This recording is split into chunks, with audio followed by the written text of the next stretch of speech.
And I call the member for Mallee. Mr Deputy Speaker, the Commonwealth Government has a comprehensive jobs plan that is working to protect and create jobs during this once-in-a-lifetime health and economic crisis. At a time like this, a multi-pronged approach is needed. The Commonwealth Government's plan has several aspects, including funding for more apprenticeships and traineeships, a focus on deregulation and cutting red tape, necessary industrial relations reform to create more flexible workplaces, tax reform to give money back to hard-working Australians, investments into infrastructure and, of course, the economic support packages that have been protecting Australian jobs for many months now. All of these elements will be crucial to ensure that enough jobs can be created to support Australia's recovery out of the worst recession we have faced in almost 100 years. Today I want to focus on one point in particular, the JobKeeper payment, which I know has and will continue to protect jobs in my electorate of Mallee and across the country. Now worth over $100 billion, the JobKeeper program has acted as a lifeline for over 3.5 million people and nearly 1 million Australian businesses. In the month of May, there were 4,200 businesses in Mallee who applied for JobKeeper. In recent weeks, I've heard from a range of businesses across Mallee who have benefited enormously from the JobKeeper payment. I repeatedly hear that JobKeeper has kept businesses alive, has kept employees in jobs, and has facilitated regeneration in an incredibly challenging environment. Many of the small hotels and motels in Mallee have been hit hard due to a lack of visitors and professional clients. The Junction Motel in Maryborough, operated by Janet McDonald, is almost fully reliant on guests coming out of Australia's capital cities. Janet said that if it wasn't for JobKeeper, she would be fearful for her business to survive.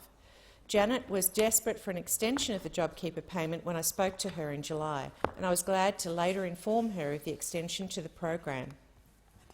Janet knows that the tourism industry will be one of the last to recover from this pandemic due to the ongoing need for restrictions, and she's incredibly grateful for the ongoing support of the Commonwealth Government.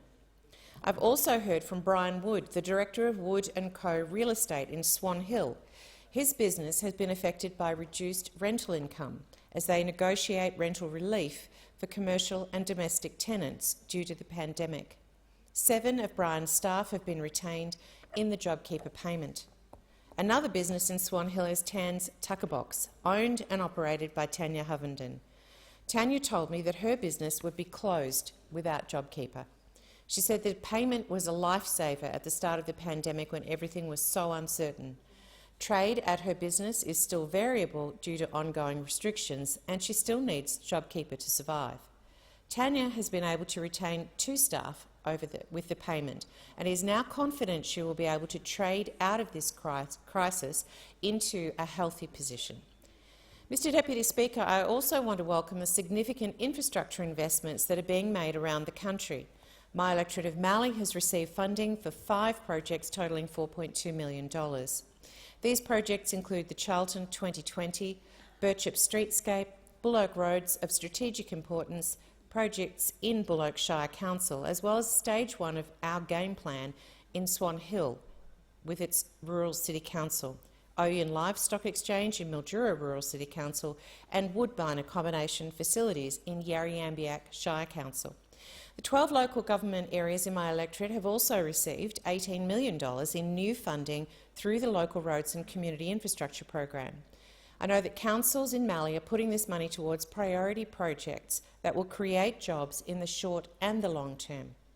Northern Grampian Shire, for example, is using the money for numerous infrastructure projects in St Arnaud in the south of my electorate. Mr Deputy Speaker, the Commonwealth Government does have a plan to ensure that Australian jobs are protected and that more are created. This is clearly evidenced through the success of the JobKeeper payment and the significant infrastructure commitments we have already made and will continue to make through the JobMaker plan. The government has a multi-pronged approach to solve the challenges facing Australia in terms of job creation, and this plan is leading us out and on the road to recovery.